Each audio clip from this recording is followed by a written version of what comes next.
नाशक विघ्नान के नाशक हर गोबिंद शुभ समत पर काशक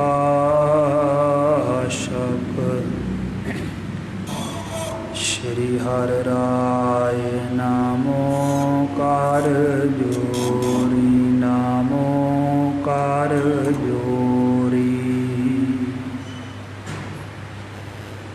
गुर हर कृष्ण मनाए बहुरी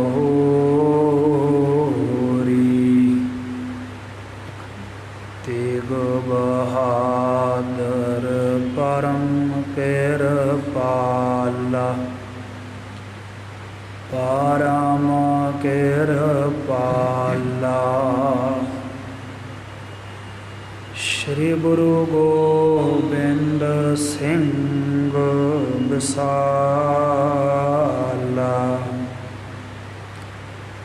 तारा तारा पर पुन पुन सीसा पुन पुन सीसा बंदो बार बार जगदीसा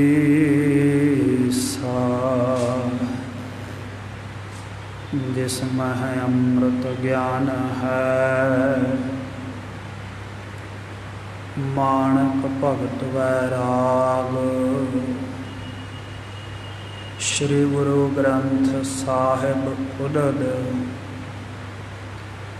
बंद कर अनुराग श्री गुर शब्द कमाए जन जीते पंच विकार तिन संतन का बंदना सिर चरणन पर तार एकंकारा सतगुरु तिह प्रसाद सच होए वाहिगुरु जी की फतेह विघ्न विनाशन सोए वाहिगुरु जी की फतेह विघ्न विनाशन सोए। सतनाम श्री वाहिगुरु साहिब जी हरख सोग के भागी बन कर जन्म मरण को पुन पुन पाए नहर संख्या पूर्व तन धारना 84 लाख जून परमाए हरख सोग के भागी बन कर जबर शतर तख्त के मालिक गुरता गद्दी उपर सुभायमान दसां पातशाहियां दे आत्मिक स्वरूप जुगो जुग अटल सतगुरु धन धन धन श्री गुरु ग्रंथ साहिब सच्चे पातशाह महाराज जी दी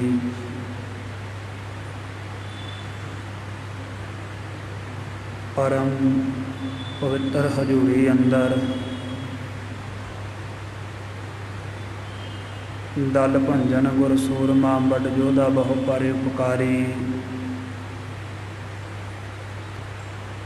मेरी पीरी दे मालक सतगुरु धन धन श्री गुरु हरगोबिंद साहिब सच्चे पातशाह जी दे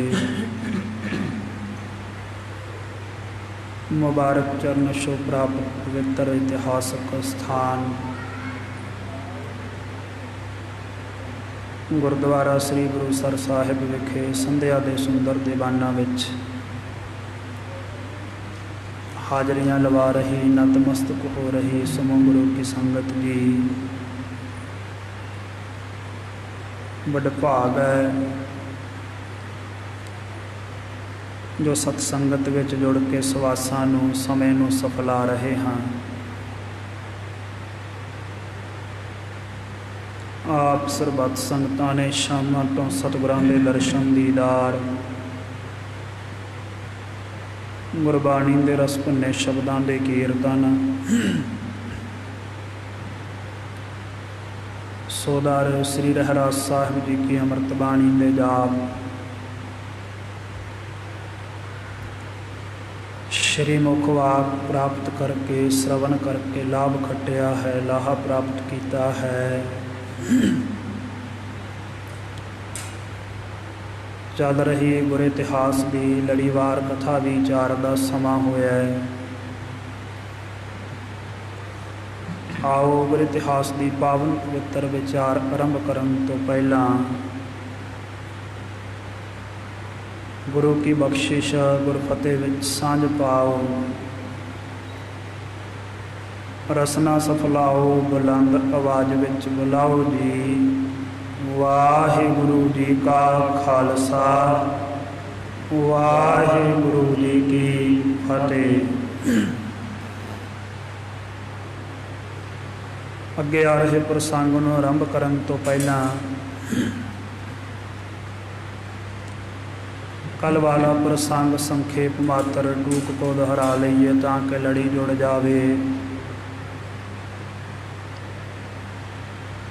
ਜੋਤਿਸ਼ਾਹ ਔਰ ਉਸ ਦੀ ਪਤਨੀ ਦੇ ਘਰਵਾਲੀ ਦੇ ਬੇਨਤੀ ਕਰਨ ਤੇ ਗਰੀਬ ਨਵਾਜ਼ ਗੁਰੂ ਹਰਗੋਬਿੰਦ ਸਾਹਿਬ ਜੀ ਕਾਂਗੜ ਨਗਰ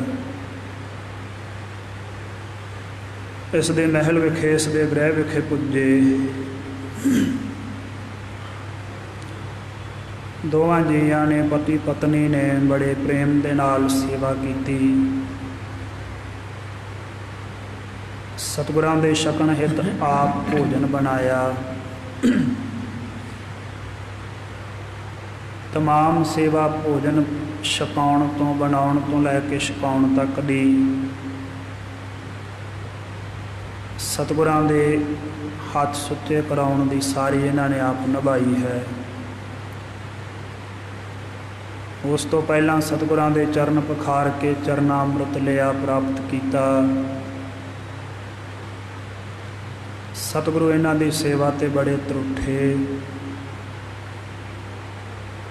ਪ੍ਰਸੰਨ ਹੋ ਕਰਕੇ ਵਰ ਦਿੱਤਾ ਹੈ ਕਿ ਤੁਹਾਨੂੰ ਲੋਕ ਔਰ ਪਰਲੋਕ ਦੇ ਦੋਵੇਂ ਸੁੱਖ ਪ੍ਰਾਪਤ ਹੋਣਗੇ। ਅਸੀਂ ਹਲਤ ਪਲਤ ਦੇ ਵਿੱਚ ਆਪ ਤੁਹਾਡੇ ਸਹਾਇਕ ਹੋਵਾਂਗੇ। ਤੁਸੀਂ ਹਮੇਸ਼ਾ ਗਿਆਨ ਦਾ ਔਰ ਭਗਤੀ ਦਾ ਅਭਿਆਸ ਕਰਨਾ ਹੈ। ਪਰਮੇਸ਼ਰ ਦਾ ਨਾਮ ਹਮੇਸ਼ਾ ਸਿਮਰਦੇ ਰਹਿਣਾ ਹੈ, ਕਦੇ ਹਿਰਦੇ ਦੇ ਵਿੱਚੋਂ ਵਿਸਾਰਨਾ ਨਹੀਂ। ਤੁਹਾਡੇ ਹਿਰਦੇ ਵਿੱਚ ਸਾਡੇ ਆਸ਼ੀਰਵਾਦ ਸਦਕਾ ਗੁਰਮਤਿ ਪ੍ਰਕਾਸ਼ ਹੋਏਗੀ। ਹਉਮੈ ਦਾ ਤਿਆਗ ਕਰਨਾ, ਪਰਮੇਸ਼ਰ ਦੇ ਭਾਣੇ ਵਿੱਚ ਰਹਿਣਾ। ਇਹ ਜਿਹੜਾ ਵਿਅਰਥ ਮੈਂ ਦਾ, ਅਭਿਮਾਨ ਦਾ, ਹੰਕਾਰ ਦਾ, ਹਉਮੈ ਦਾ ਭਾਰ ਹੈ, ਵਾਧੂ ਹੀ ਇਸ ਨੂੰ ਤਿਆਗ ਕੇ ਆਪਣੇ ਨਿੱਜੀ ਸਰੂਪ ਦਾ, ਸਹਿਜ ਸਰੂਪ ਦਾ ਗਿਆਨ ਪ੍ਰਾਪਤ ਕਰਨਾ, ਅਨੁਭਵ ਗਿਆਨ ਪ੍ਰਾਪਤ ਕਰਨਾ। ਜੋ ਪਰਮੇਸ਼ਰ ਭੂਤਕਾਲ ਦੇ ਵਿੱਚ ਸੀ ਔਰ ਭਵਿੱਖਤ ਸਮੇਂ ਦੇ ਵਿੱਚ ਵੀ ਹੋਏਗਾ। ਜੋ ਵਾਹਿਗੁਰੂ ਸਤਿਚਿਤ ਆਨੰਦ ਸਰੂਪ ਹੈ। ਆਪਾਂ ਸਾਰੇ ਜੀਵ ਉਸੇ ਦੀ ਅੰਸ਼ ਹਾਂ। ਬਿਰਤੇ ਨੂੰ ਸੂਖਮ ਕਰਨਾ ਹੈ, ਅੰਤਰਮੁਖ ਕਰਨਾ ਹੈ, ਮਨ ਤੂੰ ਜੋਤ ਸਰੂਪ ਹੈ ਵਾਲੀ ਅਵਸਥਾ ਨੂੰ ਪੁੱਜਣਾ ਹੈ। ਉਹ ਵਾਹਿਗੁਰੂ ਸੂਖਸ਼ਮ ਤੋਂ ਸੂਖਸ਼ਮ ਹੈ, ਅਸਥੂਲ ਤੋਂ ਅਸਥੂਲ ਹੈ। ਅੰਤਸ਼ਕਰਨ ਦੀ ਉਪਾਧੀ ਦੇ ਨਾਲ ਮਿਲ ਕਰਕੇ ਇੰਦਰੀਆਂ ਨੂੰ, ਇੰਦਰੀਆਂ ਦੇ ਨਾਲ ਸੰਬੰਧ ਬਣਾ ਕੇ ਪ੍ਰਕਾਸ਼ਦਾ ਹੈ। ਇਉਂ ਗਰੀਬ ਨਵਾਜ ਸੱਚੇ ਪਾਤਸ਼ਾਹ ਬ੍ਰਹਮ ਗਿਆਨ ਦਾ ਸ਼ੁੱਧ ਉਪਦੇਸ਼ ਇਸ ਭਾਗੀ ਜੋੜੀ ਨੂੰ ਬਖਸ਼ਿਸ਼ ਕਰ ਰਹੇ ਹਨ। ਇੱਥੋਂ ਤੱਕ ਕੱਲ੍ਹ ਆਪਾਂ ਇਹ ਪਾਵਨ ਪਵਿੱਤਰ ਪ੍ਰਸੰਗ ਸ਼ਰਵਣ ਕੀਤਾ ਸੀ। ਅੱਗੇ ਜਿਸ ਪ੍ਰਕਾਰ ਗੁਰ ਇਤਿਹਾਸ ਦੀ ਪਾਵਨ ਵਿਚਾਰ ਆ ਰਹੀ ਹੈ, ਆਓ ਮਨ ਚਿਤ ਬਿਰਤੀਆਂ ਇਕਾਗਰ ਕਰਕੇ ਗਰੀਬ ਨਵਾਜ ਗੁਰੂ ਸਾਹਿਬ ਜੀ ਦੇ ਪਵਿੱਤਰ ਜੀਵਨ ਕੌਤਕਾਂ ਦੀ ਕਥਾ ਦੇ ਨਾਲ ਜੁੜ ਕੇ ਲਾਹਾ ਖੱਟੀਏ ਜੀ। ਵਾਹਿਗੁਰੂ ਸਾਹਿਬ ਜੀ ਭਾਰਤ ਸੋਗ ਕੋ ਭਾਗੀ ਗਾ ਬਨ ਕਰ। ਗਰੀਬ ਨਵਾਜ ਸੱਚੇ ਪਾਤਸ਼ਾਹ ਬਖਸ਼ਿਸ਼ ਕਰਦੇ ਆ। ਇਹ ਜੀਵ ਹਉਮੈ ਦਾ ਬੱਝਾ ਹੋਇਆ ਹੰਤਾ ਦਾ ਸ਼ਿਕਾਰ ਹੁੰਦਾ ਹੈ। ਇਸ ਕਰਕੇ ਕਦੇ ਹਰਖ ਪ੍ਰਸੰਨਤਾ ਦੇ ਵਿੱਚ ਜਿਉਂਦਾ ਹੈ, ਸੁੱਖ ਦੇ ਵਿੱਚ ਜਿਉਂਦਾ ਹੈ, ਕਦੇ ਸੋਗ ਵਿਰਲਾਪ ਕਰਦਾ ਹੈ, ਰੋਂਦਾ ਹੈ, ਦੁੱਖ ਦੇ ਵਿੱਚ ਪਿਆ ਹੋਇਆ ਕਲਪਦਾ ਹੈ। ਇਹ ਦੁੱਖ ਸੁੱਖ ਦਾ ਭਾਗੀ ਬਣ ਕੇ ਹਉਮੈ ਦਾ ਬੱਝਾ ਕਦੇ ਜੰਮਦਾ ਹੈ, ਕਦੇ ਮਰਦਾ ਹੈ। ਵਾਰ-ਵਾਰ ਇਹ ਜਨਮ ਪ੍ਰਾਪਤ ਕਰਦਾ ਰਹਿੰਦਾ ਹੈ ਜੀ। ਜਨਮ ਮਰਨ ਕੋ ਪੁਨ ਪੁਨ ਪਾਏ। ਜੰਮਣ ਤੇ ਮਰਨ ਦੇ ਗੇੜ ਦੇ ਵਿੱਚ ਵਾਰ-ਵਾਰ ਪਿਆ ਰਹਿੰਦਾ ਹੈ, ਆਉਂਦਾ ਜਾਂਦਾ ਰਹਿੰਦਾ ਹੈ। ਲਹਿ ਸੰਖਿਆ ਪੂਰਬ ਤਨ ਧਾਰਨ। ਕਿੰਨੇ ਕੁ ਵਾਰ ਇਸ ਨੇ ਪਹਿਲਾਂ ਕਿੰਨੇ ਕੁ ਤਨ ਧਾਰੇ, ਇਸ ਗੱਲ ਦੀ ਕੋਈ ਸੰਖਿਆ ਹੀ ਨਹੀਂ, ਇਸ ਗੱਲ ਦੀ ਕੋਈ ਗਿਣਤੀ ਨਹੀਂ ਹੈ।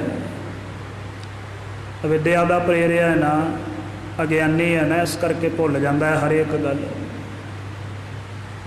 ਤੁਸ਼ ਹੈ ਬੁੱਧੀ ਅਲਪ ਹੈ, ਸ਼ੂਨ ਹੈ, ਨਿਊਨ ਹੈ, ਸਥੂਲ ਹੈ, ਮਤ ਇਸ ਦੀ ਮੋਟੀ ਹੈ। ਇਸ ਜਨਮ ਦੇ ਕੀਤੇ ਹੀ ਕਾਰੇ ਚੇਤੇ ਨਹੀਂ ਰਹਿੰਦੇ। ਬਾਲਪਨ ਦੀਆਂ ਗੱਲਾਂ ਕਿਸ਼ੋਰਾਵਸਥਾ ਵਿੱਚ ਨਹੀਂ ਰਹਿੰਦੀਆਂ, ਕਿਸ਼ੋਰਾਵਸਥਾ ਦੀਆਂ ਗੱਲਾਂ ਜਵਾਨੀ ਵਿੱਚ ਭੁੱਲ ਜਾਂਦੀਆਂ, ਵਿਸਰ ਜਾਂਦੀਆਂ। ਜਵਾਨੀ ਦੀਆਂ ਗੱਲਾਂ ਬਚਪਨ ਦੇ ਵਿੱਚ ਬੁਢਾਪੇ ਦੇ ਵਿੱਚ ਚੇਤੇ ਨਹੀਂ ਰਹਿੰਦੀਆਂ। ਬੁਢਾਪੇ ਵਿੱਚ ਜਾ ਕੇ ਕੋਈ ਧੁੰਦਲੇ, ਕੋਈ ਵਿਰਲੇ ਐਸੀ ਮੋਟੀ ਮੋਟੀ ਯਾਦ ਹੁੰਦੀ ਹੈ ਜਿਹੜੀ ਚੇਤੇ ਰਹਿ ਜਾਂਦੀ ਹੈ, ਬਾਕੀ ਸੂਖਮ ਵਿਸਰ ਜਾਂਦੀਆਂ। ਜਦੋਂ ਇਸ ਜਨਮ ਦੀਆਂ ਹੀ ਇਹ ਚੇਤੇ ਨਹੀਂ ਰੱਖ ਸਕਦਾ ਤੇ ਪੂਰਬਲੇ ਜਨਮਾਂ ਦੀਆਂ ਕਿਵੇਂ ਚੇਤੇ ਰੱਖੇ। ਭਰਮ ਦਾ ਪਿਆ ਹੋਇਆ, ਭੁਲੇਖੇ ਦਾ ਸ਼ਿਕਾਰ ਹੋਇਆ, ਇਉਂ ਹੀ ਜਾਣਦਾ ਵੀ ਖਣੀ ਮੈਂ ਜਿਹੜਾ ਜੀਵਨ ਜੀ ਰਿਹਾ ਹਾਂ ਮੇਰਾ ਬਸ ਇਹੀ ਜੀਵਨ ਹੈ। ਪਰ ਗਰੀਬ ਨਵਾਜ ਗੁਰੂ ਸਾਹਿਬ ਜੀ ਗੁਰਬਾਣੀ ਦੇ ਵਿੱਚ ਬਖਸ਼ਿਸ਼ ਕਰਦੇ ਆ, ਸ੍ਰਿਸ਼ਟ ਕਾ ਮੂਲ ਰਚਿਆ ਜੋਤ ਰਾਖੀ ਤਾਤੂ ਜਗ ਮਹਿ ਆਇਆ। ਜਦੋਂ ਦਾ ਇਸ ਸ੍ਰਿਸ਼ਟੀ ਦਾ ਮੂਲ ਮੁੱਢ ਵੱਜਿਆ, ਬੀਜ ਬੀਜਿਆ, ਉਦੋਂ ਦਾ ਤੂੰ ਜੋਤ ਪ੍ਰਕਾਸ਼ ਹੋ ਰਿਹਾ ਹੈ। ਵਾਰ-ਵਾਰ ਜਨਮ ਲੈ ਰਿਹਾ ਹੈ, ਵਾਰ-ਵਾਰ ਮਰ ਰਿਹਾ ਹੈ। ਬਸ ਤੇਰੀ ਮੱਤ ਥੋੜ੍ਹੀ ਹੈ, ਸ਼ੂਨ ਹੈ, ਨਿਊਨ ਹੈ, ਇਸ ਕਰਕੇ ਤੈਨੂੰ ਚੇਤਾ ਨਹੀਂ ਰਹਿੰਦਾ। ਜਿਨ੍ਹਾਂ ਨੂੰ ਚੇਤਾ ਰਹਿੰਦਾ ਉਹਨਾਂ ਨੇ ਐਲਾਨੀਆਂ ਤੌਰ 'ਤੇ ਆਖਿਆ, ਬਹੁਤ ਜਨਮ ਵਿਛਰੇ ਥੇ ਵਾਧੋ ਇਹੋ ਜਨਮ ਤੁਮਾਰੇ ਲੇਖੇ। ਅਣਕ ਜਨਮ ਭਏ ਗਜ ਮੀਨ ਕਰੰਗਾ। ਗਰੀਬ ਨਵਾਜ ਨੇ ਤਮਾਮ ਗਿਣਤੀ ਕਰਾਈ ਇਸ ਸ਼ਬਦ ਦੇ ਵਿੱਚ। ਤੂੰ ਪੱਥਰ ਵੀ ਬਣਿਆ, ਤੂੰ ਰੁੱਖ ਵੀ ਬਣਿਆ, ਤੂੰ ਮਿੱਟੀ ਵੀ ਬਣਿਆ। ਜੋ ਜੋ ਇਸ ਸ੍ਰਿਸ਼ਟੀ ਦੇ ਵਿੱਚ ਪੈਦਾਇਸ਼ ਹੋ ਰਿਹਾ ਆਕਾਰ ਤੈਨੂੰ ਨਜ਼ਰ ਆਇਆ, ਸਾਰੇ ਆਕਾਰ ਦੇ ਵਿੱਚ ਦੀ ਲੰਘ ਕੇ ਆਇਆ ਤੂੰ। ਔਰ ਜੋ ਜੋ ਤੈਨੂੰ ਨਜ਼ਰ ਨਹੀਂ ਆ ਰਿਹਾ ਤੂੰ ਉਹਦੇ ਵਿੱਚ ਦੀ ਵੀ ਲੰਘ ਕੇ ਆਇਆ। ਇਹ ਤੇਰੀ ਇਸ ਉਮਰ ਦੀ ਬੜੀ ਲੰਮੀ ਕਹਾਣੀ ਹੈ। ਮੁਕਤੀ ਤੋਂ ਬਿਨਾਂ ਭਰਮ ਰਿਹਾ ਹੈ। ਬਸ ਗਿਆਨ ਨਹੀਂ ਹੈ। ਅਵਿਦਿਆ ਕਰਕੇ, ਮਾਇਆ ਦੇ ਗ੍ਰਸ ਲੈਣ ਕਰਕੇ ਵਿਸਾਰ ਕੇ ਬਹਿ ਗਏ ਆਪਣਾ ਆਪ, ਭੁਲਾ ਕੇ ਬਹਿ ਗਿਆ ਹੈ ਆਪਣਾ ਆਪ। ਮਹਾਰਾਜ ਸੱਚੇ ਪਾਤਸ਼ਾਹ ਕਹਿੰਦੇ ਹਉਮੈ ਦਾ ਸ਼ਿਕਾਰ ਹੋਇਆ ਜੀਵ, ਹੰਗਤਾ ਦੇ ਵਿੱਚ ਡੁੱਬਿਆ ਹੋਇਆ, ਪਤਾ ਨਹੀਂ ਕਿੰਨੀ ਕੁ ਵਾਰ ਦੁੱਖ ਭੋਗਦਾ ਹੈ। ਸੁੱਖ ਦਾ ਸਮਾਂ ਆਉਂਦਾ ਹੈ ਜਦੋਂ ਤਮਾਮ ਦੁੱਖ ਵਿਸਾਰ ਬਹਿੰਦਾ ਹੈ, ਫਿਰ ਜੀਵਨ ਚੰਗਾ ਲੱਗਦਾ, ਰਸ ਮਾਣ ਕੇ ਜਿਉਂਦਾ, ਕਹਿੰਦਾ ਮੇਰੀ ਉਮਰ ਲੰਮੀ ਹੋ ਜਾਵੇ। ਜੇ ਅਤਿਅੰਤ ਭਾਰੀ ਦੁੱਖ ਪੈ ਜਾਂਦਾ, ਤਮਾਮ ਸੁੱਖ ਵਿਸਰ ਜਾਂਦੇ ਆ, ਇਹਨੂੰ ਭੁੱਲ ਜਾਂਦੇ ਆ ਸਾਰੇ ਸੁੱਖ, ਦੁੱਖਾਂ ਦੇ ਵਿੱਚ ਪਿਆ ਕਲਪਦਾ, ਫਿਰ ਕਹਿੰਦਾ ਮੈਨੂੰ ਜੀਵਨ ਚੰਗਾ ਨਹੀਂ ਲੱਗਦਾ। ਸੁਭਾਵ ਹੈ ਨਾ ਇਸ ਦਾ। ਕਿੰਨੇ ਹੀ ਜੀਵ ਹੈ ਕਈ ਵਾਰੀ ਐਡੇ ਭਾਰੀ ਦੁੱਖ ਦੇ ਸ਼ਿਕਾਰ ਹੋ ਜਾਂਦੇ ਆ, ਰੱਬ ਕਰੇ ਨਾ ਕਿਸੇ ਨਾਲ, ਪਰ ਕਈ ਹੋ ਜਾਂਦੇ ਐਸੇ ਦੁਖੀ ਹੁੰਦੇ ਆ, ਰੱਬ ਅੱਗੇ ਹੱਥ ਜੋੜਦੇ ਆ ਵੀ ਇਸ ਜ਼ਿੰਦਗੀ ਨਾਲੋਂ ਸਾਨੂੰ ਮੌਤ ਚੰਗੀ ਹੈ, ਭਲੀ ਹੈ। ਸੁੱਖ ਦੇ ਸਮੇਂ ਜਿਹੜੀ ਮੌਤ ਚੰਗੀ ਨਹੀਂ ਲੱਗਦੀ, ਦੁੱਖ ਦੇ ਸਮੇਂ ਉਹ ਮੌਤ ਮੰਗਦਾ, ਚੰਗੀ ਲੱਗਦੀ ਹੈ। ਦੁੱਖ ਦੇ ਸਮੇਂ ਜਿਹੜੀ ਮੌਤ ਚੰਗੀ ਲੱਗਦੀ ਹੈ, ਸੁੱਖ ਦੇ ਸਮੇਂ ਉਹ ਮੌਤ ਚੰਗੀ ਨਹੀਂ ਲੱਗਦੀ। ਸੁੱਖ ਦੇ ਸਮੇਂ ਫਿਰ ਜੀਵਨ ਮੰਗਦਾ ਹੈ, ਫਿਰ ਉਮਰ ਲੰਮੀ ਹੋ ਜਾਵੇ, ਜ਼ਿਆਦਾ ਸਮਾਂ ਜੀਵਾਂ। ਹੁਣ ਵੇਖੋ ਇੱਥੇ ਹੀ ਕਿੱਡੀ ਵੱਡੀ ਭੁੱਲ ਹੈ, ਅਸਲੀ ਭੇਦ ਤੇ ਇੱਥੋਂ ਨਹੀਂ ਪ੍ਰਾਪਤ ਹੋ ਰਿਹਾ। ਇਸ ਕਰਕੇ ਮਹਾਰਾਜ ਸੱਚੇ ਪਾਤਸ਼ਾਹ ਕਹਿੰਦੇ ਪਤਾ ਨਹੀਂ ਕਿੰਨੀ ਕੁਬੇਰ ਪਹਿਲਾਂ ਵੀ ਇਸ ਸਰੀਰ ਨੂੰ ਧਾਰ ਕੇ ਇਹ ਮਨੁੱਖ ਇਸ ਸੰਸਾਰ ਦੇ ਵਿੱਚ ਆਉਂਦਾ ਰਿਹਾ ਹੈ ਜੀ। ਨਹਿ ਸੰਖਿਆ ਪੂਰਬ ਤਨ ਧਾਰਦਾ, ਕੋਈ ਗਿਣਤੀ ਨਹੀਂ ਕਿੰਨੇ ਕੁ ਵਾਰ ਇਸ ਨੇ ਪਹਿਲਾਂ ਹੋਰ ਸਰੀਰ ਜਿਹੜੇ ਆ ਉਹ ਧਾਰਨ ਕੀਤੇ ਹਨ। 84 ਲੱਖ ਜੂਨ ਪਰਮਾਈ, 84 ਲੱਖ ਜੂਨੀ ਦੇ ਵਿੱਚ ਭਰਮਿਆ। ਜੇ ਕੋਈ ਇੱਕ ਅੱਧਾ ਸਰੀਰ ਹੋਵੇ ਤੇ ਗਿਣ ਕੇ ਦੱਸਿਆ ਜਾ ਸਕਦਾ। 84 ਲੱਖ ਜੂਨੀਆਂ ਦਾ ਸ਼ਿਕਾਰ ਹੋਇਆ ਜੀਵ ਪਹਿਲਾਂ। ਆਬੈ ਜੋਗ ਸੰਖ ਮਹਿ ਜਾਨੋ, ਗਰੀਬ ਨਵਾਜ ਕਹਿੰਦੇ ਅੱਗੇ ਅਸੰਖ ਜੁਗਾਂ ਦੀ ਖੇਡ ਮੰਨੋ, ਜੇ ਹੁਣ ਨਹੀਂ ਛੁਟਕਾਰਾ ਹੋਇਆ ਹੈ ਮਨੁੱਖਾ ਦੇਹੀ ਪ੍ਰਾਪਤ ਕਰਕੇ ਮੁਕਤੀ ਦੀ ਪਦਵੀ ਤੇ ਨਾ ਪੁੱਜ ਸਕੇ ਤੇ ਕਈ ਯੁੱਗਾਂ ਤੱਕ ਫਿਰ ਅਨੇਕਾਂ ਜੂਨੀਆਂ ਪ੍ਰਾਪਤ ਕਰਕੇ ਅਨੇਕਾਂ ਸਰੀਰ ਧਾਰਨ ਕਰਕੇ ਇੱਥੇ ਹੀ ਦੁੱਖ ਦਾ ਸ਼ਿਕਾਰ ਹੋਣਾ ਪਏਗਾ। ਦੇਹ ਭੋਗ ਹੈ ਬਿਨਸਾਈ, ਫਿਰ ਵਾਰ-ਵਾਰ ਸਰੀਰ ਨੂੰ ਪ੍ਰਾਪਤ ਕਰੇਗਾ, ਵਾਰ-ਵਾਰ ਇਸ ਸਰੀਰ ਨੂੰ ਭੋਗੇਗਾ ਔਰ ਵਾਰ-ਵਾਰ ਇਸ ਸਰੀਰ ਦੇ ਵਿੱਚ ਹੁੰਦਿਆਂ ਹੋਇਆਂ ਵਿਨਾਸ਼ ਹੁੰਦਾ ਰਹੇਗਾ, ਮਿਟਦਾ ਰਹੇਗਾ। ਵਾਰ-ਵਾਰ ਜਮ ਕੈ ਬਸ ਪਰ ਕੈ, ਵਾਰ-ਵਾਰ ਜਮਾਂ ਦੇ ਵਸ ਪੈ ਕਰਕੇ। ਊਚ ਕੇ ਨੀਚਾ ਹਰਨ ਕੈ ਭਾਈ, ਕਦੇ ਉੱਚੀ ਜੋਨੀ ਦੇ ਵਿੱਚ ਆਏਗਾ, ਕਦੇ ਨੀਵੀਂ ਜੋਨੀ ਦੇ ਵਿੱਚ ਆਏਗਾ। ਜਿਵੇਂ ਟਿੰਡਾਂ ਵਾਲੀ ਮਾਲ ਚੱਲਦੀ ਹੈ ਨਾ, ਖੂਹ ਦੇ ਵਿੱਚੋਂ ਪਾਣੀ ਕੱਢਣ ਦੇ ਵਾਸਤੇ ਪੁਰਾਣੇ ਖੂਹ ਹੁੰਦੇ ਸੀ ਜਿਹੜੇ ਹਲਟਾਂ ਵਾਲੇ, ਉਹਦੇ ਵਿੱਚ ਕੋਈ ਟਿੰਡ ਉੱਚੀ ਹੈ ਕੋਈ ਨੀਵੀਂ ਹੈ, ਪਰ ਸਾਰੀਆਂ ਟਿੰਡਾਂ ਜਦੋਂ ਗੇੜਾ ਖਾਂਦੀਆਂ ਸਭ ਨੂੰ, ਜਿਹੜੀ ਉੱਚੀ ਹੁੰਦੀ ਉਹਨੂੰ ਨੀਵੀਂ ਹੋਣਾ ਪੈਂਦਾ, ਜਿਹੜੀ ਨੀਵੀਂ ਹੁੰਦੀ ਉਹਨੂੰ ਉੱਚਾ ਹੋਣਾ ਪੈਂਦਾ। ਇਉਂ ਹੀ ਇਹ ਜੂਨੀਆਂ ਦਾ ਚੱਕਰ ਹੈ। ਅੱਜ ਮਨੁੱਖ ਦੇ ਹੀ ਆ, ਕੱਲ੍ਹ ਨੂੰ ਕਿਸੇ ਪੰਛੀ ਦੀ ਜੂਨ ਵਿੱਚ, ਕਿਸੇ ਪਸ਼ੂ ਦੀ ਜੂਨ ਵਿੱਚ, ਬਨਸਪਤੀ ਦੀ ਜੂਨ ਵਿੱਚ, ਕਿਸੇ ਕੀੜੇ ਮਕੌੜੇ ਦੀ ਜੂਨ ਦੇ ਵਿੱਚ। ਇਹ ਉਹ ਟਿੰਡਾਂ ਵਾਲੀ ਮਾਲ ਦੇ ਵਾਂਗੂ, ਉਹ ਟਿੰਡਾਂ ਦੇ ਵਾਂਗੂ ਗੇੜੇ ਖਾਂਦਾ ਹੀ ਰਹਿੰਦਾ ਜੀਵ, ਹਮੇਸ਼ਾ ਭਟਕਦਾ ਹੋਇਆ। ਪਰ ਜਿੱਥੇ ਜਿੱਥੇ ਵੀ ਸਰੀਰ ਧਾਰਦਾ ਕਦੇ ਸਥਿਰ ਨਹੀਂ ਰਹਿੰਦਾ। ਜਿਹੜਾ ਵੀ ਸਰੀਰ ਪ੍ਰਾਪਤ ਹੁੰਦਾ ਹੈ ਉਹ ਸਾਰੇ ਸਰੀਰ ਮਿਟ ਜਾਂਦੇ ਆ, ਮੌਤ ਸਾਰਿਆਂ ਨੂੰ ਗ੍ਰਸ ਲੈਂਦੀ ਹੈ। ਨਹੀਂ ਕਿਸੇ ਕਾਲ, ਔਰ ਨਾ ਕਿਸੇ ਸਮੇਂ ਇਹ ਬਿਨਾਂ ਕਿਸੇ ਸਰੀਰ ਤੋਂ ਰਹਿ ਸਕਦਾ ਹੈ। ਕਈ ਨਿਖਿਧ ਜੋਨੀਆਂ ਐਸੀਆਂ ਹੈ ਜਿਵੇਂ ਭੂਤ ਹੈ, ਪ੍ਰੇਤ ਹੈ, ਪਿਸ਼ਾਚ ਹੈ, ਪਰ ਉਹਨਾਂ ਦਾ ਵੀ ਸਮਾਂ ਹੈ, ਕੁਝ ਸਮਾਂ ਰਹਿ ਸਕਦਾ ਹੈ, ਪਰ ਐਸਾ ਸਮਾਂ ਕੋਈ ਨਹੀਂ ਵੀ ਇਹ ਸਦੀਵ ਕਾਲ ਸਰੀਰ ਤੋਂ ਬਿਨਾਂ ਹੀ ਰਹੇ। ਨਹੀਂ, ਜੇ ਮੁਕਤ ਨਹੀਂ ਹੋਇਆ ਤੇ ਸਰੀਰ ਪ੍ਰਾਪਤ ਕਰਨਾ ਹੀ ਪਏਗਾ। ਜੂਨੀ ਦੇ ਵਿੱਚ ਤੇ ਆਉਣਾ ਹੀ ਪਏਗਾ, ਸਮਾਂ ਪਾ ਕੇ ਸਹੀ, ਪਰ ਆਏਗਾ ਜ਼ਰੂਰ। ਸੋ ਕਹਿੰਦੇ ਇਹ ਹਮੇਸ਼ਾ ਇਸ ਦੇ ਨਾਲ ਇਹ ਖੇਡ ਵਾਪਰਦੀ ਰਹਿੰਦੀ ਹੈ ਮੁਕਤੀ ਤੋਂ ਬਿਨਾਂ। ਇਹ ਐਸੇ ਦੁੱਖ ਦੇ ਵਿੱਚ, ਐਸੇ ਸੰਕਟ ਦੇ ਵਿੱਚ, ਐਸੇ ਗੇੜ ਦੇ ਵਿੱਚ ਪਿਆ ਰਹਿੰਦਾ ਹੈ ਜੀ। ਜਾਦੇ ਬੜ ਸੰਕਟ ਪਹੁੰਚੇ ਆਗਾਰਾ। ਔਰ ਇਸੇ ਤਰੀਕੇ ਦੇ ਨਾਲ ਵੱਡੇ ਵੱਡੇ ਇਹਨਾਂ ਸੰਕਟਾਂ ਦੇ ਦੁੱਖਾਂ ਦੇ ਵਿੱਚੋਂ ਨਿਕਲਣ ਦੇ ਲਈ ਇਸ ਹਉਮੈ ਨੂੰ ਤਿਆਗਣਾ ਹੀ ਚੰਗਾ ਹੈ। ਕਰਹਿ ਭਲੇ ਨਾਰਾ ਜਤਨ ਵਿਸਾਰਾ। ਜਿਹੜੇ ਚੰਗੇ ਮਨੁੱਖ ਹੈ ਉਹ ਯਤਨ ਜ਼ਰੂਰ ਕਰਦੇ ਹੈ, ਔਰ ਵੱਡੇ ਵੱਡੇ ਯਤਨ ਕਰਦੇ ਆ, ਉਹ ਛੋਟੇ ਛੋਟੇ ਯਤਨ ਨਹੀਂ ਕਰਦੇ। ਵੱਡੇ ਵੱਡੇ ਹੀਲੇ ਕਰਦੇ ਆ ਵੀ ਇਹ ਹਉਮੈ, ਇਹ 84 ਦਾ ਗੇੜ ਕਿਸੇ ਤਰੀਕੇ ਇਹਦੇ ਵਿੱਚੋਂ ਬਾਹਰ ਨਿਕਲ ਆਈਏ, ਕਿਸੇ ਤਰੀਕੇ ਇਹ ਨਿਰਵਿਰਤ ਹੋ ਜਾਵੇ, ਕਿਸੇ ਤਰੀਕੇ ਇਸ ਦੇ ਵਿੱਚੋਂ ਛੁਟਕਾਰਾ ਹੋ ਜਾਵੇ। ਇੱਕ ਸਿਮਰਨ ਸਤਨਾਮ ਕਰੇ ਬਿਨਾ। ਪਰ ਇੱਕ ਸਿਮਰਨ ਉਸ ਅਕਾਲ ਪੁਰਖ ਵਾਹਿਗੁਰੂ ਦੇ ਨਾਮ ਦੇ ਜਪੇ ਤੋਂ ਬਿਨਾਂ ਹਸਿਓ ਰਹਿ ਇਹ ਨਿਤ ਜਮਕਾਲਾ। ਇਸ ਜੀਵ ਦੀ ਬਦਕਿਸਮਤੀ ਹੈ ਕਿ ਹਮੇਸ਼ਾ ਪਰਮੇਸ਼ਰ ਦਾ ਸਿਮਰਨ ਛੱਡ ਕੇ ਉਸੇ ਸੰਕਟ ਦੇ ਵਿੱਚ, ਉਸੇ ਜਾਲ ਦੇ ਵਿੱਚ, ਜਮਾਂ ਦੀ ਗ੍ਰਿਫਤ ਦੇ ਵਿੱਚ ਫਸਿਆ ਰਹਿੰਦਾ ਹੈ। ਬਿਨ ਸਤਿਗੁਰ ਤੇ ਨਾਮ ਨਾ ਪ੍ਰਾਪਤ। ਬਿਨਾਂ ਸਤਿਗੁਰੂ ਦੀ ਸ਼ਰਨ ਆਏ ਤੋਂ ਇਸ ਨੂੰ ਨਾਮ ਨਹੀਂ ਪ੍ਰਾਪਤ ਹੋ ਸਕਦਾ। ਗੁਰ ਸੇਵਹਿ ਤਬ ਹੋਏ ਨਿਹਾਲ।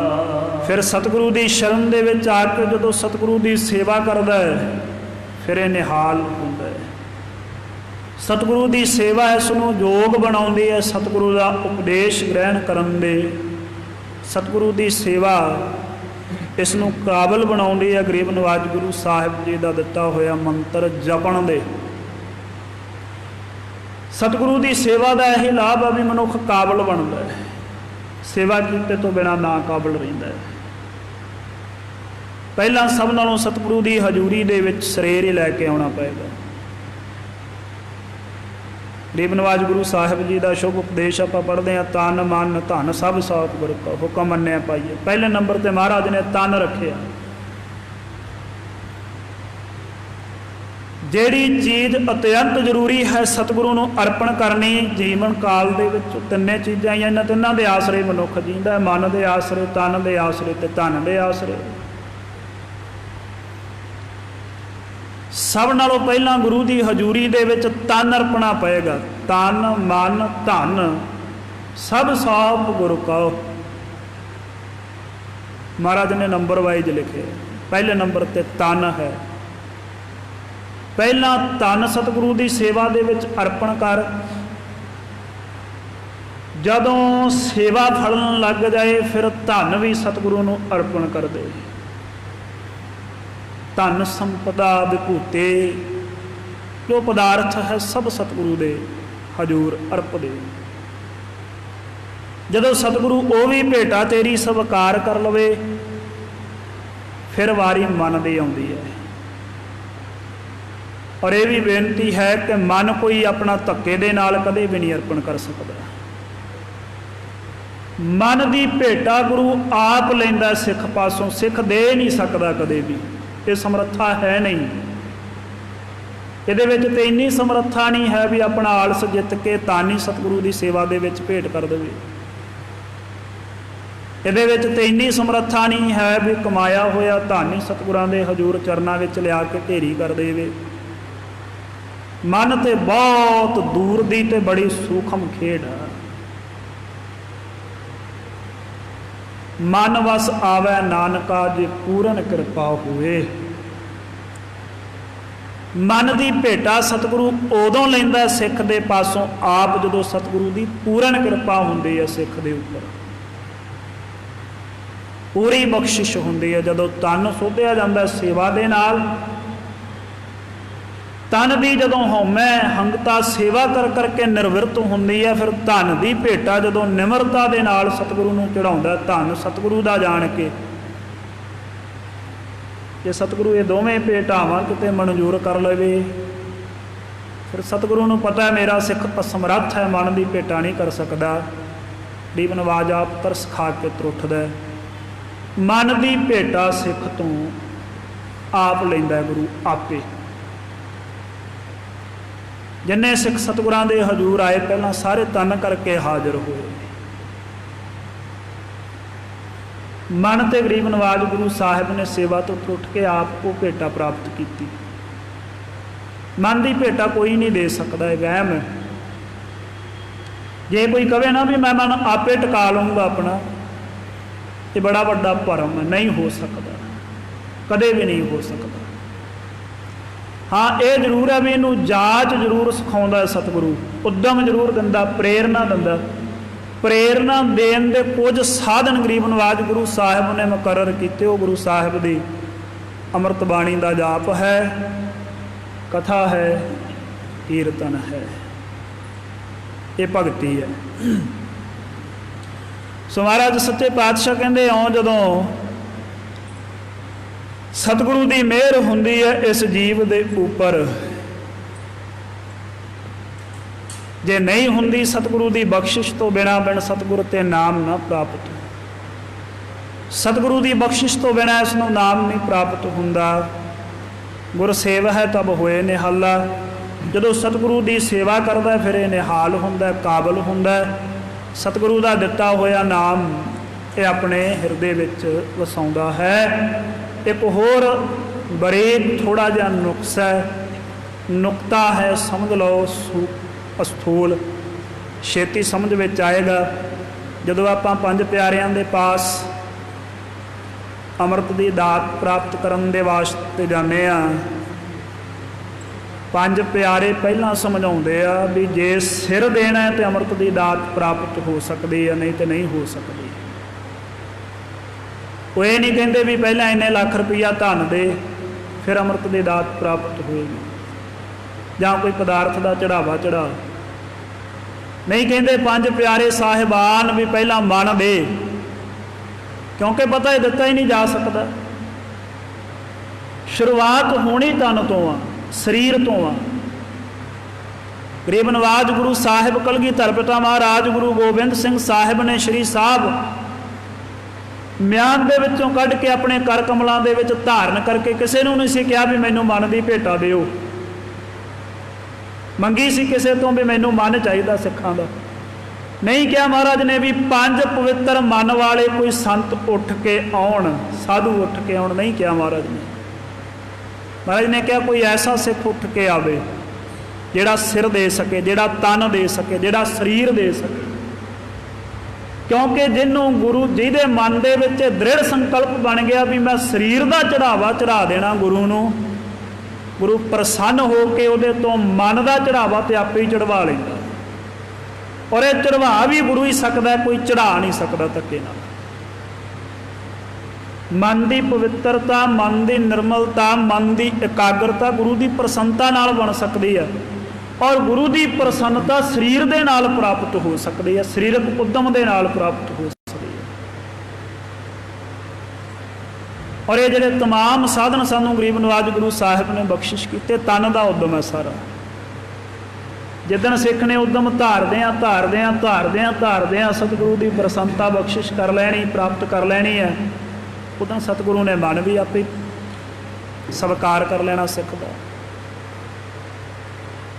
ते भेद है जे कोई कहे भी मैं पहले ही मन सुच्चा करके गुरु ग्रंथ साहिब की हजूरी दे विच आवां, बहानेबाजी है, हो ही नहीं सकता। मन सुच्चा करन दी समर्था ही गुरु दे विच है। पहला गुरु की हजूरी आना पएगा, मन फिर ही सुच्चा होएगा।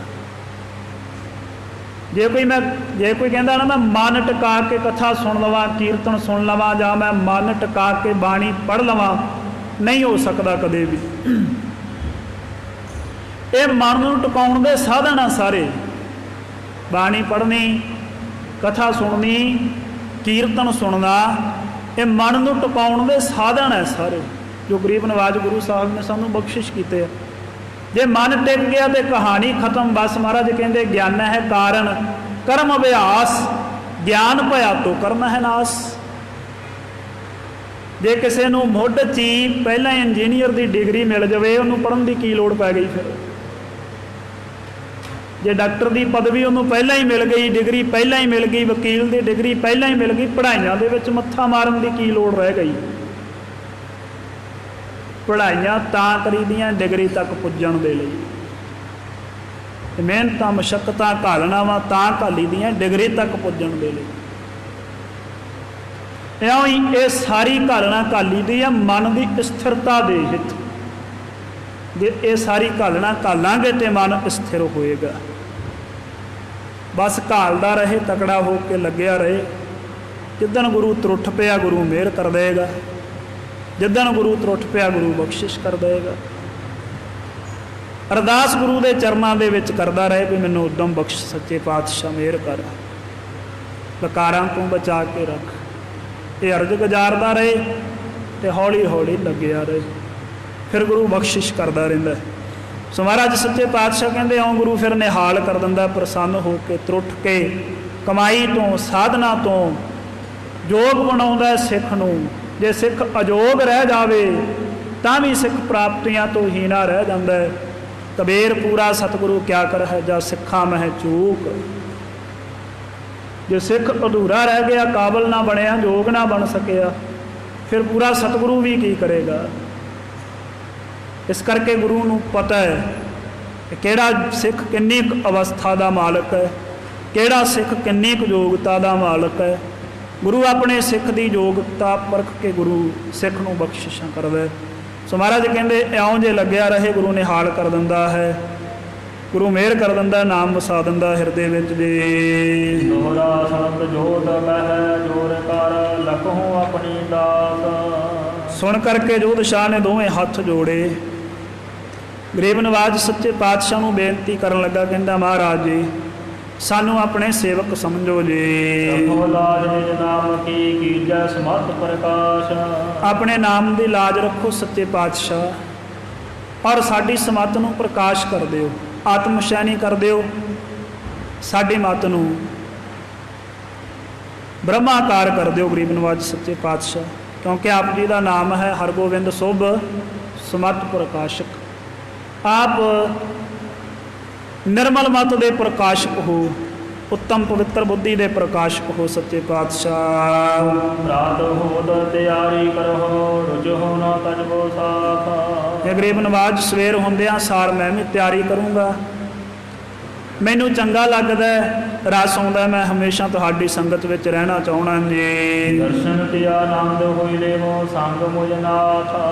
ਦਰਸ਼ਨਾਂ ਦੇ ਵਿੱਚੋਂ ਮੈਨੂੰ ਆਨੰਦ ਪ੍ਰਾਪਤ ਹੁੰਦਾ, ਤੁਹਾਡੇ ਦਰਸ਼ਨਾਂ ਵਿੱਚੋਂ ਸੁੱਖ ਮਹਿਸੂਸ ਹੁੰਦਾ।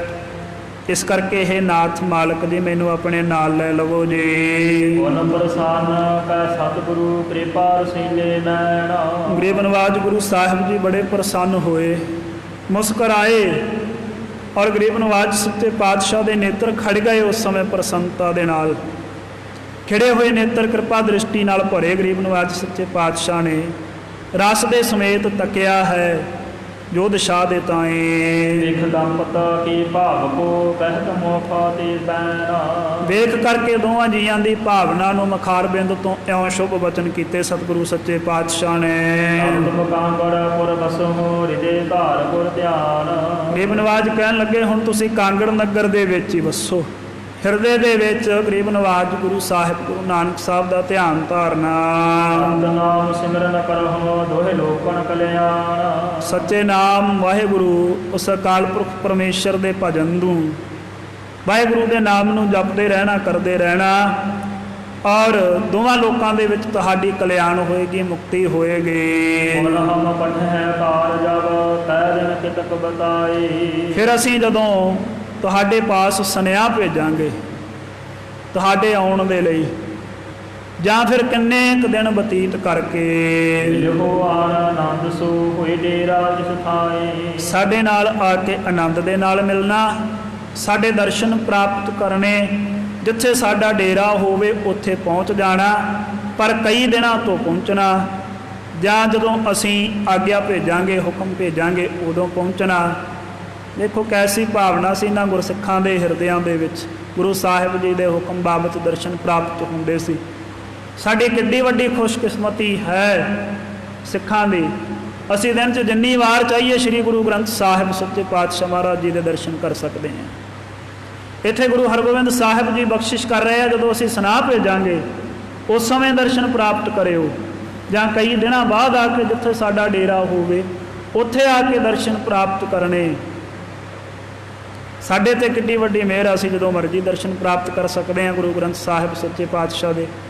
ਪਰ ਬਦਕਿਸਮਤੀ ਹੈ, ਕੋਈ ਮੰਦੇ ਕਰਮ ਹੈ, ਨਹੀਂ ਪ੍ਰਾਪਤ ਹੁੰਦੇ ਵੱਧ ਤੋਂ ਵੱਧ ਵਾਰ। ਕਈਆਂ ਨੂੰ ਇੱਕ ਵਾਰ ਵੀ ਦਿਨ ਵਿੱਚ ਪ੍ਰਾਪਤ ਨਹੀਂ ਹੁੰਦੇ, ਕਈਆਂ ਨੂੰ ਮਹੀਨੇ ਮਹੀਨੇ ਨਹੀਂ ਪ੍ਰਾਪਤ ਹੁੰਦੇ, ਕਈਆਂ ਨੂੰ ਕਈ ਸਾਲ ਹੀ ਨਹੀਂ ਪ੍ਰਾਪਤ ਹੁੰਦੇ। ਐਡੀ ਮਾੜੀ ਕਿਸਮਤ ਦੀਆਂ ਖੇਡਾਂ। ਜਿਨ੍ਹਾਂ ਦੀ ਚੰਗੀ ਹੈ ਉਹਨਾਂ ਨੂੰ ਦਰਸ਼ਨ ਪ੍ਰਾਪਤ ਹੁੰਦੇ ਆ।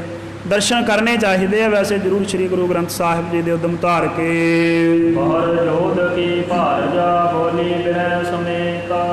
ਫਿਰ ਜੋਧ ਸ਼ਾਹ ਦੀ ਪਤਨੀ ਘਰ ਵਾਲੇ ਦੋਵੇਂ ਹੱਥ ਜੋੜ ਕੇ ਗਰੀਬ ਨਵਾਜ ਸਤਿਗੁਰੂ ਸੱਚੇ ਪਾਤਸ਼ਾਹ ਨੂੰ ਬੇਨਤੀ ਕਰਦੀ ਹੋਈ ਬੋਲੇ, ਰਾਵਰ ਭੀਸ ਦਿਸ ਮੈਂ ਆਵਹੁ ਤਬ ਹੈਨ ਕੇਤਾ।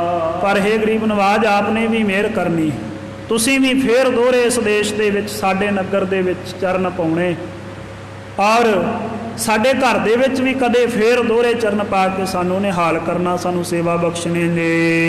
ਹੁਣ ਸ੍ਰੀ ਹਰਿਗੋਬਿੰਦ ਕਹਿਓ ਰੂਪ ਅਪਰ ਕੋ ਧਾਰਾ। ਫਿਰ ਗੁਰੂ ਹਰਗੋਬਿੰਦ ਸਾਹਿਬ ਸੱਚੇ ਪਾਤਸ਼ਾਹ ਨੇ ਬਖਸ਼ਿਸ਼ ਕੀਤੀ ਕਿ ਹੁਣ ਨਹੀਂ, ਇਸ ਸਰੀਰ ਵਿੱਚ ਨਹੀਂ ਆਵਾਂਗੇ, ਜਦੋਂ ਹੋਰ ਰੂਪ ਧਾਰਾਂਗੇ ਨਾ, ਹੋਰ ਸਰੀਰ ਦੇ ਵਿੱਚ ਜੋਤ ਟਿਕਾਵਾਂਗੇ, ਉਦੋਂ ਤੁਹਾਡੇ ਘਰ ਦੇ ਵਿੱਚ ਆਵਾਂਗੇ। ਸੰਤਤਾ ਕੇ ਸਦਨ ਮਹਿ ਬਸੋ ਆਨ ਕਿਸ ਬਾਰ। ਉਸ ਸਮੇਂ ਤੁਹਾਡੀ ਸੰਤਾਨ ਦੇ ਘਰ ਦੇ ਵਿੱਚ ਆ ਕੇ ਮੈਂ ਬਸੂੰਗਾ, ਹੁਣ ਤੁਹਾਡੇ ਘਰ ਵਿੱਚ ਨਹੀਂ ਆਉਣਾ। ਫਿਰ ਗਰੀਬ ਨਵਾਜ ਗੁਰੂ ਕਲਗੀਧਰ ਦਸਮ ਸਰੂਪ ਦੇ ਵਿੱਚ ਲਖਮੀਰ ਤੇ ਸ਼ਮੀਰ ਜਿਹੜੇ ਸੀ ਕਾਂਗੜ ਦੇ ਵਾਸੀ, ਜਿਨ੍ਹਾਂ ਦੇ ਘਰ ਦੇ ਵਿੱਚ ਗਰੀਬ ਨਵਾਜ ਸੱਚੇ ਪਾਤਸ਼ਾਹ ਗੁਲਾਬੇ ਪੰਜਾਬੇ ਤੋਂ ਵਿਦਿਆ ਹੋ ਕੇ ਗਣੀ ਖਾਨ ਨਬੀ ਖਾਨ ਨੇ ਜਦੋਂ ਉੱਚ ਦਾ ਪੀਰ ਬਣਾ ਕੇ ਗਰੀਬ ਨਵਾਜ ਸੱਚੇ ਪਾਤਸ਼ਾਹ ਦੀ ਸੇਵਾ ਨਿਭਾਈ, ਉਦੋਂ ਜਦੋਂ ਇਸ ਇਲਾਕੇ ਦੇ ਵਿੱਚ ਆਏ ਲਖਮੀਰ ਸ਼ਮੀਰ ਦੇ ਘਰ ਦੇ ਵਿੱਚ ਗਰੀਬ ਨਵਾਜ ਸੱਚੇ ਪਾਤਸ਼ਾਹ ਟਿਕੇ ਸੀ। ਉਹ ਲਖਮੀਰ ਸ਼ਮੀਰ ਇਸੇ ਜੋਧ ਸ਼ਾਹ ਦੇ ਵੰਸ਼ਜ ਸੀ, ਇਹਦੇ ਹੀ ਅੱਗੇ ਪੁੱਤ ਪੋਤਰੇ ਸੀ। ਸੋ ਮਹਾਰਾਜ ਸੱਚੇ ਪਾਤਸ਼ਾਹ ਭਵਿੱਖਤ ਵਚਨ ਦੱਸਦੇ ਆ ਜੀ, ਬੰਸ ਪਰਵਿਰਤ ਹੈ ਅਦਕ ਸੁਖ ਤੁਮ ਆਏ ਮਨ ਕਾਜ। ਗਰੀਬ ਨਵਾਜ ਕਹਿੰਦੇ ਤੁਸੀਂ ਮੇਰੇ ਕਾਰਜ ਆਏ ਹੋ, ਤੁਸੀਂ ਸੇਵਾ ਕੀਤੀ ਹੈ, ਤੁਹਾਡੀ ਸੰਤਾਨ ਤੁਹਾਡੀ ਵੰਸ਼ ਬਹੁਤ ਵਧੇਗੀ, ਇਸ ਸੰਸਾਰ ਵਿੱਚ ਸੁਖ ਪ੍ਰਾਪਤ ਕਰੇਗੀ। ਹਰਤ ਪੜਤਾ ਰੱਖਿਅਕ ਅਹੋ ਭੁਗਤਹੁ ਰਾਜ ਸਮਾਜ। ਭੁਗਤਦੇ ਰਹੋਗੇ ਹਮੇਸ਼ਾ ਰਾਜ ਦੇ ਸਮਾਜ ਨੂੰ, ਤੁਹਾਡਾ ਰਾਜ ਕਦੇ ਨਹੀਂ ਟਲੇਗਾ, ਇਹ ਸੁਖ ਤੁਹਾਨੂੰ ਹਮੇਸ਼ਾ ਪ੍ਰਾਪਤ ਹੋਏਗਾ, ਔਰ ਦੋਵਾਂ ਲੋਕਾਂ ਦੇ ਵਿੱਚ ਮੈਂ ਤੁਹਾਡਾ ਸਹਾਈ ਹੋਵਾਂਗਾ।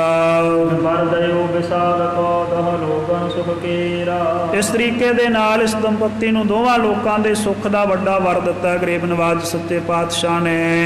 ਪਤਾ ਪਾਏ ਪ੍ਰਮੋਦ ਕੋ ਸਿਰ ਧਰ ਪਦ ਪਰ ਫੇਰਾ। ਫਿਰ ਇਸ ਜੋੜੀ ਨੇ ਬੜੀ ਪ੍ਰਸੰਨਤਾ ਧਾਰੀ, ਹਿਰਦੇ ਵਿੱਚ ਆਨੰਦ ਧਾਰਿਆ, ਗਰੀਬ ਨਵਾਜ ਗੁਰੂ ਸਾਹਿਬ ਦੇ ਚਰਨਾਂ ਕਮਲਾਂ ਤੇ ਆਪਣਾ ਮੱਥਾ ਟਿਕਾਇਆ ਹੈ। ਆਸਖ ਦੀ ਸਤਿਗੁਰ ਉੱਠੀ ਸਿਵਰ ਬਰਾਜੇ ਜਾਈ। ਗਰੀਬ ਨਵਾਜ ਨੇ ਸ਼ੁਭ ਅਸ਼ੇਸ਼ ਬਖਸ਼ਿਸ਼ ਕੀਤੀ ਮੁਬਾਰਕ ਰਸਨਾ ਤੋਂ, ਔਰ ਇੱਥੋਂ ਉੱਠ ਕਰਕੇ ਗਰੀਬ ਨਵਾਜ ਸੱਚੇ ਪਾਤਸ਼ਾਹ ਆਪਣੇ ਸਿਵਰ ਦੇ ਵਿੱਚ ਜਾ ਕਰਕੇ ਵਿਰਾਜ ਗਏ।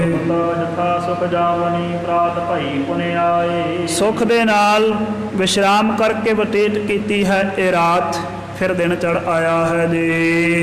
ਸਨਾਨ ਸੋਖ ਧਿਆਨ ਕਰ ਬਸਤਰ ਸ਼ਸਤਰ ਕੋ ਪਾਏ। ਸਰੀਰ ਦੀ ਸੁੱਚ ਕਿਰਿਆ ਇਸ਼ਨਾਨ ਇਤਿਆਦਿਕ ਆਪਣਾ ਨਿਯਮ ਨਿਭਾਇਆ ਹੈ, ਬਸਤਰ ਧਾਰਨ ਕੀਤੇ ਗਰੀਬ ਨਵਾਜ ਗੁਰੂ ਸਾਹਿਬ ਨੇ ਉੱਪਰ ਦੇ ਸ਼ਸਤਰ ਧਾਰਨ ਕੀਤੇ।